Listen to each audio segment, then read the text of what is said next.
Wow! Mukhang makakascore ata ako ngayon ha. Oo nga, mukhang makakascore ka nga talaga. Wow! I-score ka rin ba, boss? Ha? Mukha ba akong adik? Adik kay Trixie. Pero, etong alaga ko, adik sa ulo mo. Hoy! Mga manyak! Lumayas nga kayo dyan! Mga bastos! Naninilip pa kayo sa matanda! This oras na ng gabi! Lumayas nga kayo dyan! Babariling ko yung mga pututoy nyo kung ayaw nyong umalis dyan!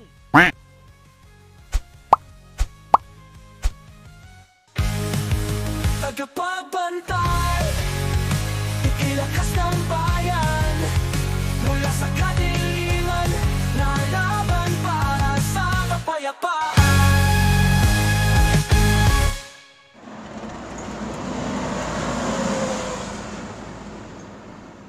Arnel, talaga bang tama na pumunta pa tayo dito? Sigurado ka na ba talaga? Big boy, lumipas na ang araw, buwan, taon, nang hindi ako nawawalan ng pag-asa na muli kong makikita ang aking ina. Pero sigurado ka ba talaga sa sinabi ng itim na duwende ni Ginoong Arkanghel? Na nasa ibang rehiyon ang iyong ina at buhay pa. Hindi ba parang nakakapagtaka yun? Hindi, pero naniniwala ako na makikita ko muli ang aking ina. At saka, ito yung matagal ko nang pinapangarap, big boy, na mag-ikot ng iba't ibang pulo o rehiyon sa ating nasyon. Hindi sa paggagala o kundi para makatulong rin ako sa mga nangangailangan. Dahil yun yung hangarin ko, big boy. Ang makatulong sa kapwa, gamit ang mga naituro sa aking kaalaman. At para naman magamit ko yung ilang taong pagsasanay mula kay Ginoong Mabait. Nako, naalala ko na naman tuloy si Ginoong Mabait. Grabe ba? Grabe kasi makahigpit sa pag-iensayo eh.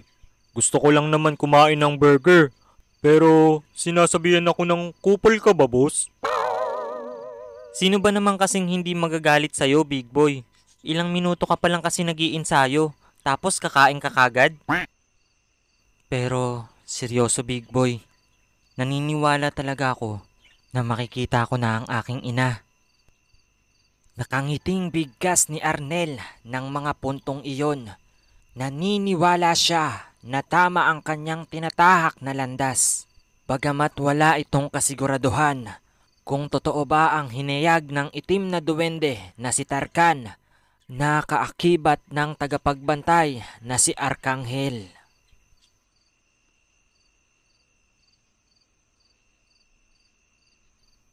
Totoo ba ang sinasabi mo sa amin, Ginoong Tarkan?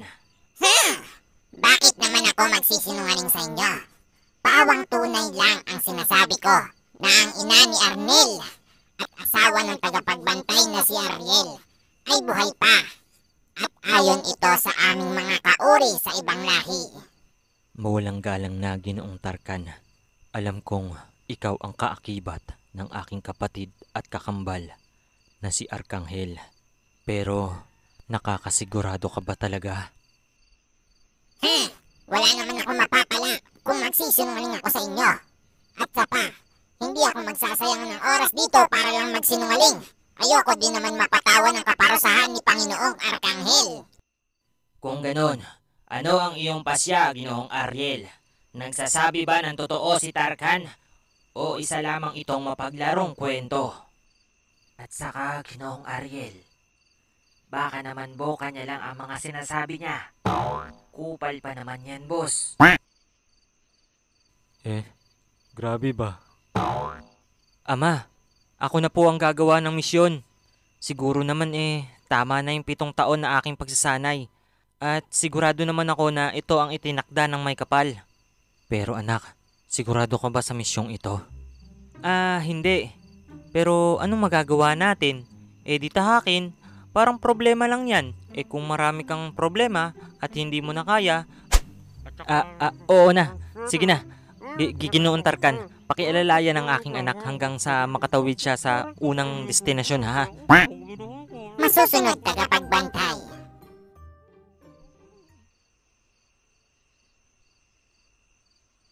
Sa bagay, Arnel, wala namang mawawala.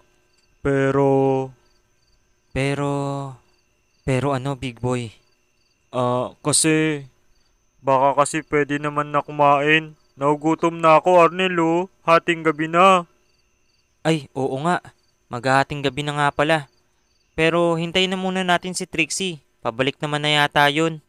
Oh, ayan na pala siya oh. Oh, big boy, nakakaya naman sa'yo eh. Wow! Burger! Salamat, Trixie! The best ka talaga! Pero, bakit walang cheese? Oh, eto, cheese! Nga pala Trixie. Salamat pala ah. Kasi pinatuloy mo kami dito sa tirahan nyo sa Maynila. Wala yun, Arnel. Ang mahalaga, makita mo ng iyong ina. Pero thank you talaga ha. Kasi hindi namin alam kung saan kami makikituloy. Hindi naman kami dito pamilyar ni Big Boy. Siguro naligaw-ligaw na kami kung wala ka. Nga pala, about dun sa tiktik na nakita nyo kanina. Hula ko, siya yung utusan ng mga aswang na Loki dito sa Quiapo. Loki? Ano yun? Loki, parang mga patagong nila lang. Ganun, hindi sila nagpapakilala masyado. Or sabihin na lang natin na para silang tulisan. Pero hindi alam ng karamihan, lalo na dito sa Kamaynilaan. At saka maraming pa rin aswang na palibot-libot lang dito. Minsan ay mga normal pa silang manamit, magaling makisama, nakakausap mo pa nga at nagiging barkada. Pero hindi nila alam, aswang pala ang nakakasalamuhan nila. So ibig sabihin, marami din pala dito. Hindi lang sa rehiyon namin. Tumpak, Arnel! Ang bright mo dun. Kala kasi ng iba, haka-haka lang talaga yung kwento dati na isang buong barko ang dumaong sa Kamaynilaan at nakisalamuha sa Madla. Pero sabi din ng lolo ko na kaibigan ni Lolo Terio, totoo daw talaga yun. Lumaya sila sa Pulunyo kasi takot kay Lolo Terio at Lolo Bal. Ang tanong na lang, paano natin makikita yung tiktik na yun? Nagbalat kayo na ata yun eh. Sa amoy, Trixie. Sa amoy. Hindi nawawala ang lansa ng mga tiktik. Lalo na nagbago pa lang sila ng anyo kanina. At saka, makikita mo pa rin naman yung dila nila na matulis. Kahit itsura pa itong normal na tao. Ganun pala yun? O siya, tama na yung daldalan. Tara, lumibot muna tayo dito. Napagkasunduan ng tatlo na lumibot ng 10 oras ng gabi sa lungsod ng Quiapo upang hanapin ang tiktik na kanilang nasilayan kamakailan lamang. Hinihinala nila na kasama ito sa mga operasyon ng mga aswang sa Kamaynilaan o isa ito sa mga nakakaalam patungkol sa kaniyang ina. Samantala, habang ang tatlo ay nag-iikot, may nagmamasid na pala sa kanilang isang nilalang sa kadiliman. Dali-dali naman itong pumaroon sa isang establishmentong abandonado at pawang inihiyag nito ang mga narinig niya sa isang nilalang na nagtatago sa kadiliman. Boss, mukhang may dayo yata tayo dito sa tarima natin. Bakit, Bon? Natatakot ka ba sa kanila? Hindi naman boss, pero mas maganda na alam nyo yung tungkol sa kanila. Ilan ba ang mga dayo dito sa tarima natin? At parang gustong-gusto mo sabihin ito sa akin. 3 lang boss, pero yung 2 lalaking binatilyo, kakaiba ang nararamdaman ko sa kanila. May mga pinag-uusapan din sila tungkol sa taga-Panday. Loko, makaka-copyright pa tayo. Ibang palabas yun. Ulit-ulit, kunyari hindi scripted. Okay. 3 lang boss, pero yung 2 binatilyo na lalaki, kakaiba. At parang may pinag-uusapan sila tungkol sa, tagapagbantay. Anong sabi mo? Tagapagbantay? lumayo ka sa kanila, Bon. Delikado ang tatlong iyon. Mas mabuti pa at mas mabuting magtago muna tayo dito sa dilim. Pero Boss Jing, bakit? Kupal ba sila? Mas masahol pa sila sa kupal at mas mabaho pa sila sa kupal. Mas masahol pa sa kapitbahay mong maingay kahit 10 oras na ng gabi.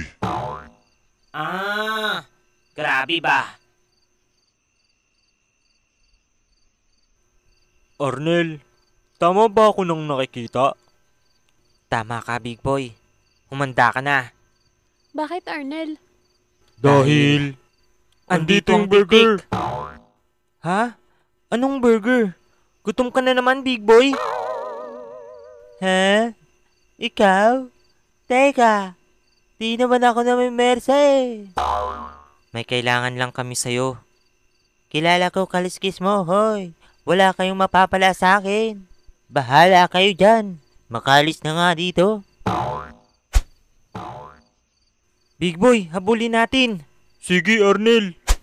Agad tumakbo ang dalawa upang habulin ang matulis na tiktik. Halos nagsisiikot na sila sa mga sulok ng Binondo at Quiapo. At makalipas ang ilang minuto nilang habulan, na corner nila Arnel at Big Boy ang tiktik sa isang eskinita. Teka, wala naman akong kasalanan eh. Wala kang ang kasalanan, pero may nalalaman ka. May mga itatanong lang naman kaming mga bagay-bagay. Tama, para lang kaming mga tsismoso kung iyong titignan. Pero iba ang pakay namin. Wow, nagbalat kayo pa kayo eh no? Sino ba kayo? Wag kang matakot. Ako pa...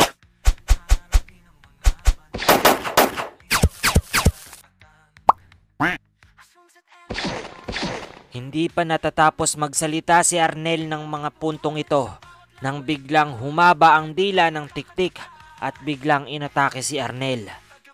Sa sobrang bilis ng pangyayari, agad naman nakaiwas ang binatilyo. Grabe ba? Nagsasalita pa yung tao eh. Ganyan ka. Wow, nagmamalinis pa. Sa tingin mo, nakikipag-usap ba ng maayos ang mga tiktik? Hunghang. 2 beses na yan. Tandaan mo, pinagsabihan na kita. Ay teka, parang napanood ko na yun ah. Hoy, hunghang ka ba? Anong akala mo sa akin? Uto-uto. Hindi ka nga uto-uto, pero tulig ka naman.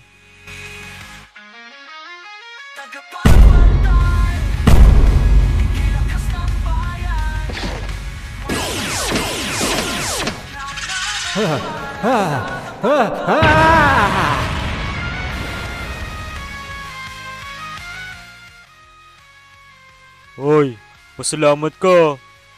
Gutom ako ngayong mga oras na to. Kung hindi, burger ka sa akin. Bali, back to business tayo. Ako si Arnel at pumarito ako sa Kamaynilaan para hanapin ang aking ina. Gusto ko lang naman malaman kung isa ka ba sa mga namamahala dito sa grupo ng mga aswang sa Kamaynilaan. At baka matulungan mo kami kapalit ng buhay mo. Oops, baka akala mo tinatakot kita ah. Hindi kita tinatakot. Ha? Oo na. Pero sigurado ba kayo na hindi niyo ako papaslangin? Nangangako ako. Ha? Oo na. Ako si Coco. At isa lang akong simple at solo flight na tiktik dito sa Kamaynilaan. Wala akong sinasalihang grupo o hukbo. Pero kilala ko ang mga namumuno sa bawat lungsod dito sa Kamaynilaan. Pero mapapangako ko na matutulungan ko kayo. Pero hindi lahat ha. Mahal ko pa kasi ang buhay ko eh. Ano sa tingin mo, Big Boy? Sa tingin ko, nagsasabi naman siya ng totoo. Kayo, mga kamandirigma, sa tingin nyo, nagsasabi ba ng totoo si Coco? Ha? Sinong kausap mo?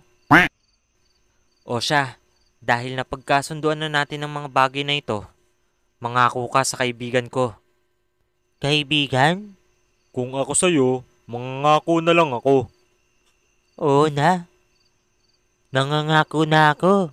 Natutupad ako sa lahat ng mga sinabi mo, sabi ko, at mga napag-usapan natin.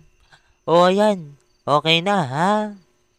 Muling kumislap ang baril ng binatilyong si Arnel at unti-unting binitawan ni Big Boy ang tiktik.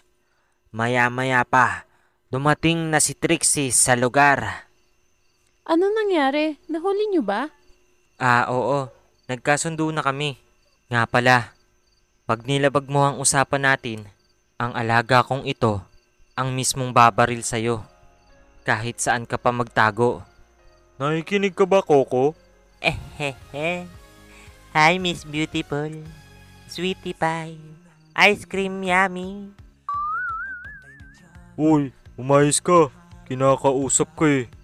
Matapos ang engkwentrong iyon, napagpasyahan nilang bumalik na sa kanilang tinitirhan kasama ang tiktik na si Coco at naghahanda sa papalapit na malaking sagupaan.